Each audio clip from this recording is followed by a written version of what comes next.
Welcome to Life Stories, where we bring you heartwarming and inspiring tales that touch the soul.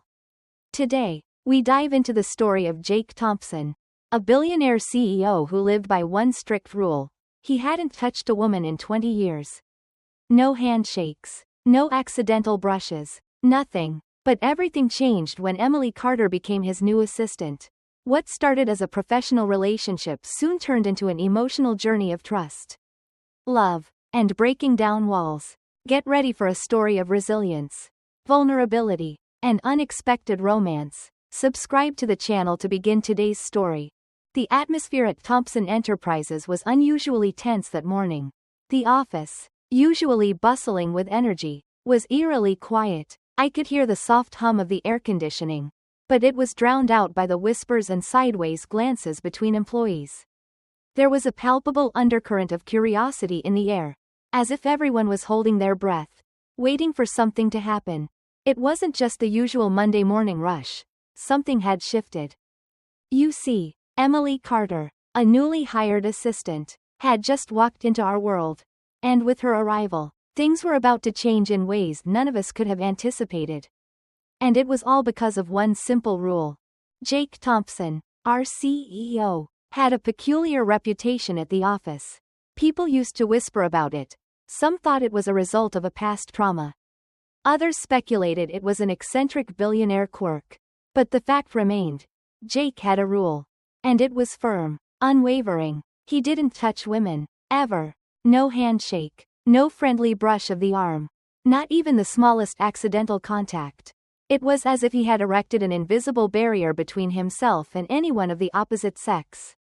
Employees, both male and female, had long since grown used to this rule. Some of us found it odd, but we respected it. And, truth be told, there was something oddly admirable about how controlled he was, how meticulous he had built his life around this single boundary. But then Emily walked in. She was assigned as Jake's new personal assistant. And her first day couldn't have been more, well, peculiar. To be honest, she didn't understand the gravity of the situation, the tension that hung in the air like thick fog. She hadn't been briefed, hadn't been told about the rule. So when she stepped into that cold, corporate world, she had no idea that she was about to unknowingly become a catalyst for something much larger. I watched her as she walked down the corridor. Her steps were confident, her gaze scanning the office with quiet curiosity. Her dark hair was neatly tied back, and she wore a sharp, professional outfit. She looked like someone who had walked straight out of a corporate ad. A young woman eager to prove herself. But there was a slight uncertainty in her eyes, as if she sensed that something was off. Maybe it was the way the other employees were looking at her, the mixture of pity, intrigue, and a kind of subtle warning. She couldn't understand why everyone seemed so uncomfortable around her, and I couldn't help but feel a twinge of sympathy for her. She had no idea what she was walking into. Have you heard? I overheard one of the administrative employees whispering to a colleague, their voice low and full of concern. Jake hired a new assistant. Do you think she knows about the rule? I doubt it, came the reply. This is going to be a disaster. She's never going to be able to handle it. It struck me then. The rule. Emily, like all of us, would eventually learn about Jake's eccentricity. And when she did, well, it was anyone's guess how she'd react. Her first task was to help Jake get ready for an important meeting. As I stood in the hallway, I could see her nervously making her way toward his office. In her arms, she carried a small stack of ties. It seemed innocent enough, but I could sense the awkwardness already beginning to creep in. When Emily knocked on Jake's office door and entered, I couldn't help but feel a pang of secondhand embarrassment for her. I knew what was about to unfold. Jake was standing at his desk, his back to the door, adjusting his cufflinks with the kind of focused precision that made it seem as if the rest of the world didn't exist. The moment she stepped inside, Jake turned, his eyes meeting hers. He barely acknowledged her presence at first, his sharp eyes scanning the ties she held in her hands. Before his brow furrowed. What is this? He asked, his voice low, controlled, and cold. Emily, flustered, stammered a response. I wasn't sure which one you preferred, so I brought them all. She had clearly panicked in the moment. and I could see the nervousness in her face. She dropped all the ties onto the desk in a rush. Jake stared at the mess in front of him, but said nothing, his expression unreadable. She handed him a random tie. But when she looked at it closely, she realized her mistake. She had grabbed a patterned one with tiny rubber ducks. Flustered, she quickly pulled it back and grabbed another, handing him the navy blue tie. Jake, finally showing a hint of frustration, nodded in acknowledgement. But that wasn't the problem. It was what happened next that would change everything. As she stepped closer to adjust the tie for him, something happened that neither of them could have predicted. Without thinking, Emily touched Jake's neck to fix his tie. And that simple act set off a chain of events that neither of them were prepared for. Jake froze. His body stiffened as though he had just been struck by a bolt of lightning. The room seemed to freeze in that moment. And then, as if he had just come to his senses, Jake jerked back as if her touch had burned him. His eyes widened in sheer panic. His breath ragged as he stared at her. "Don't ever do that again," he snapped, his voice strained and filled with unease. Emily stood there, bewildered. "I was just fixing your tie," she said, not understanding his extreme reaction. It wasn't until later that she would come to realize just how much of a line she had crossed, how fragile Jake's carefully constructed world really was. It was in that moment that I realized Jake's rule wasn't just about avoiding physical contact. It was about control, and Emily had unintentionally challenged that control in a way no one ever had before. Emily was left standing in the doorway, her hands still slightly trembling after the shock of Jake's reaction. She had never seen him so rattled, and for a moment, she wondered if she had done something terribly wrong. But there was no time to dwell on it. Jake had made his stance clear, and his cold, almost fearful response was enough to tell her that she had crossed a line, an invisible line that he had spent years building. "I'm sorry," she muttered, her voice soft with confusion and the weight of his unspoken words. "I didn't mean anything by it." Jake's gaze softened, but only slightly. His shoulders relaxed just enough to convey a fraction of relief. But the unease in his eyes remained. He ran a hand over his neck, the place where her fingers had briefly brushed against his skin. It seemed as though he was trying to erase the sensation, as though it had left an indelible mark on him. "Just, don't do that again," he said quietly, his voice taut with barely concealed tension. "Please." Emily, still caught in the moment, nodded. "I won't. I promise." But even as the words left her mouth, she couldn't shake the feeling that there was something more to this, a depth to Jake's reaction that she wasn't yet able to understand. She turned to leave, her mind racing. She had been in plenty of professional environments, but never had she encountered something quite like this. She was used to CEOs who were distant and guarded. But Jake was something entirely different. His walls were impenetrable, not just to the world, but to any form of human touch or connection. She felt the weight of that rule pressing down on her, and she couldn't help but wonder why. What had happened to him all those years ago that made him so rigid? So unwilling to let anyone in? As she walked back to her desk, the air in the office seemed heavier than before. The whispers had intensified. Colleagues shot her sympathetic looks as if they knew what had just transpired behind the closed door. Max Turner, the head of the finance department, caught her eye as she sat down at her desk. "Did you survive?" he asked with a grin that seemed to hide something else beneath the surface. "What do you mean?" Emily asked, frowning, still unsettled by the whole encounter. Max leaned against her desk, sipping his coffee. "No one touches Jake, ever. I don't know if you've heard, but he's got this rule. No woman can touch him. It's been that way for 20 years.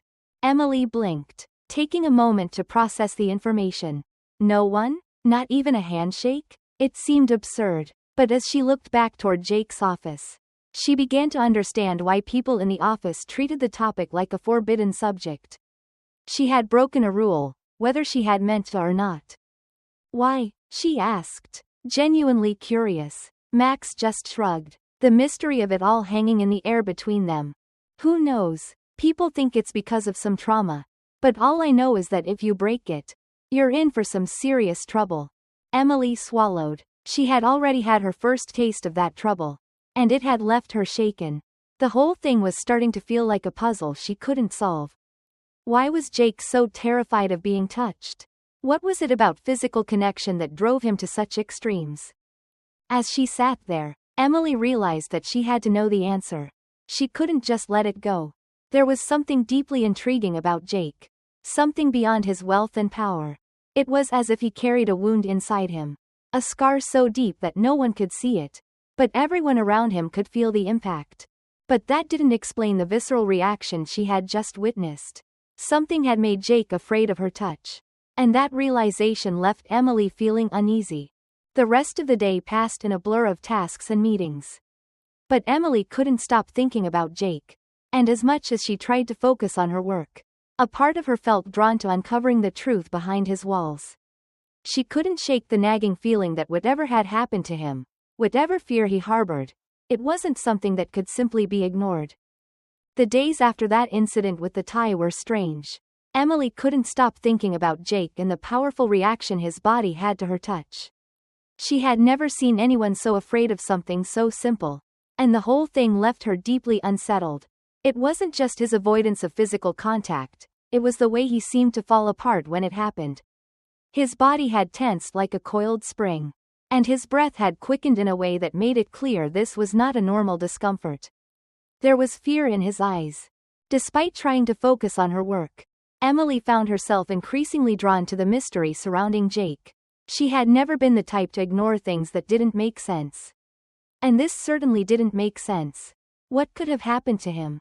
What kind of trauma could possibly cause someone to live in such an isolated, controlled way? Jake didn't speak much to her after the incident. He kept their interactions strictly professional. Brief exchanges. His tone always clipped and formal. His demeanor remained distant, almost cold, as if he were trying to ensure that their relationship stayed as far removed from any form of personal connection as possible. He hadn't even acknowledged her presence during the occasional lunch break they both happened to be at the office. And when she passed by his office, he was always buried in work, eyes glued to the screen, shutting himself off from everything around him.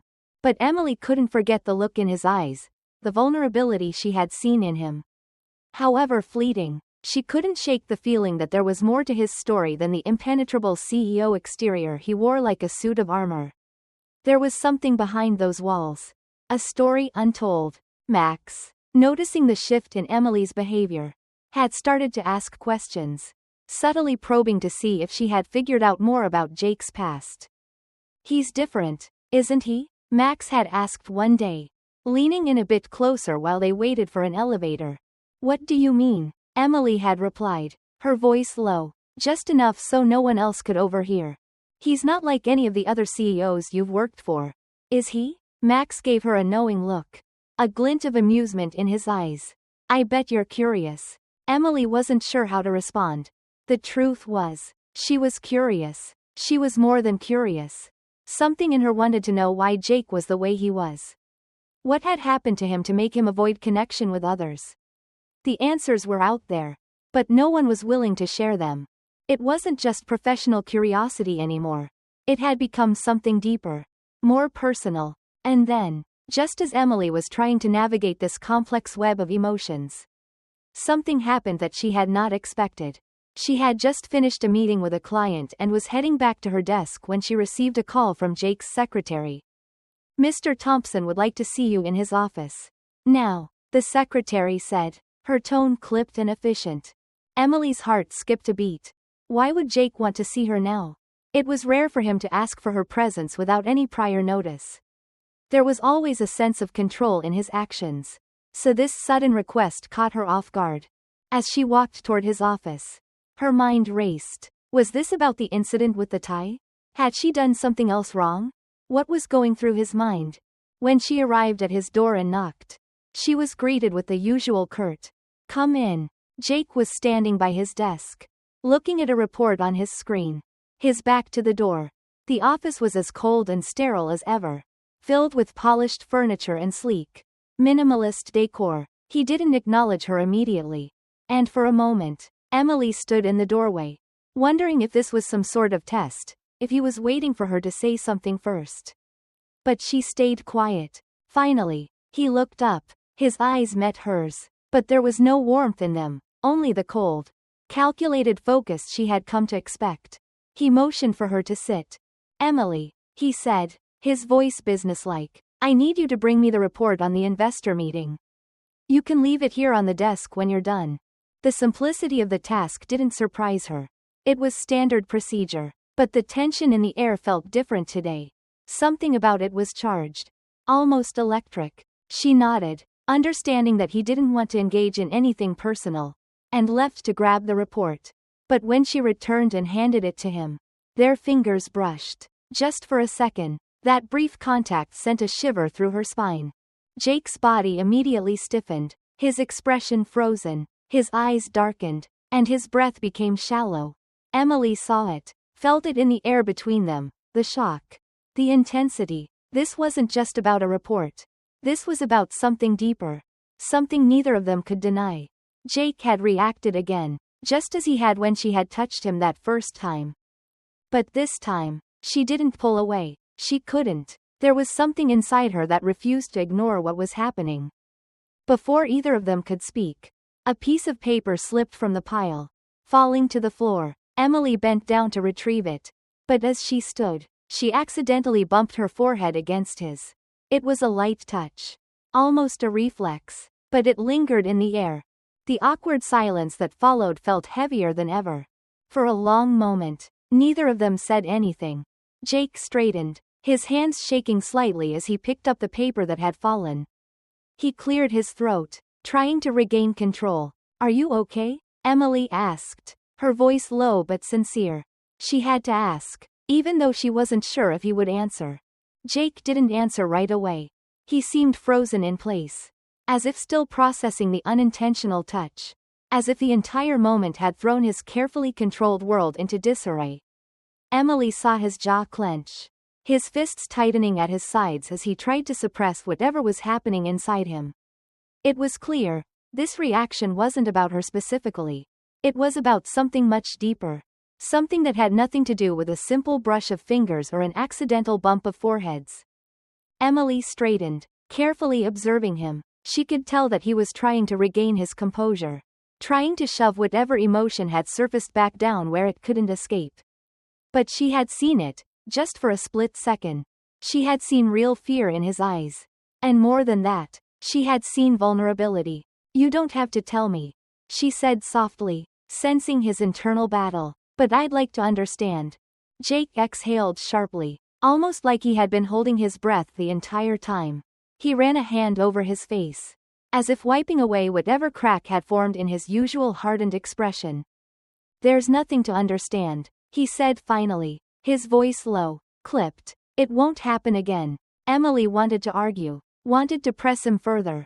But something about his tone told her it would be useless. He had already shut down. Already decided that whatever had happened between them, whatever moment of humanity had slipped through, would be locked away. Forgotten. She nodded slowly, but deep down, she knew this wasn't the end of it. For the next few days, Jake avoided her. He spoke to her only when absolutely necessary, always keeping their conversations strictly professional. He never looked at her for too long, never allowed even the smallest chance for another accidental touch. And yet, Emily noticed something strange. He was paying attention to her. It was subtle, but it was there. When she walked past him in the hallway, his posture tensed ever so slightly. During meetings, she caught him glancing at her out of the corner of his eye. And when she laughed at something Max said, she could swear she saw his jaw tighten, as if the sound irritated him. She didn't know why, but something about the way he acted around her now felt different. Then, late one evening, as she was finishing up work at her desk, the phone on her desk rang. She picked it up, surprised to hear Jake's deep, measured voice on the other end. "My office," he said. Now, Emily frowned but didn't argue. She gathered her things and walked through the dimly lit office toward his door. Pushing it open carefully, Jake was standing near the window, his back to her, staring out at the city skyline. The tension in the room was thick, almost suffocating. "You wanted to see me?" she asked, keeping her voice neutral. Jake turned around, his expression unreadable. "I need to ask you something." Emily tilted her head slightly. Intrigued. Okay. He hesitated, then finally said, "Why aren't you afraid of me?" The question caught her completely off guard. She blinked. What? Everyone else keeps their distance. Jake said, his voice quieter now. They follow the rules. They never push. But you don't seem afraid. Emily studied him, realizing that this was the first real question he had ever asked her about her.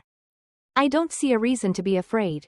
She said simply. You don't scare me, Jake. For the first time, his expression flickered, something almost like disbelief flashing in his eyes.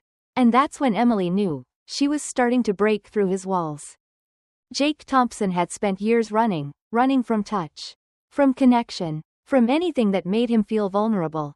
But now, as he stood before Emily Carter, he realized something undeniable. He wasn't afraid of her. He was afraid of what she made him feel. For so long, he had convinced himself that control was the only way to survive. That keeping people at a distance was the only way to protect himself. But Emily had shattered that illusion. She had walked into his life with her warmth, her stubbornness, her refusal to be pushed away. And in doing so, she had forced him to face the truth. He wanted her in his life. I can't promise I'll be good at this, Jake admitted, his voice quieter than she had ever heard it. But I don't want to push you away anymore. Emily smiled, stepping closer. I never asked for perfect, Jake. I just asked for honesty.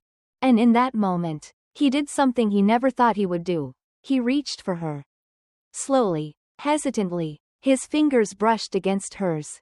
And this time, he didn't pull away. This time, he let himself feel. Their relationship wouldn't be easy. Jake had spent years trapped in his own walls. And tearing them down wouldn't happen overnight. But for the first time, he was willing to try. Because love wasn't about control. It wasn't about fear. It was about letting someone in, even when it terrified you. And as Emily laced her fingers through his, Jake knew, he had finally stopped running. Subscribe to the channel and turn on notifications to follow more incredible life stories.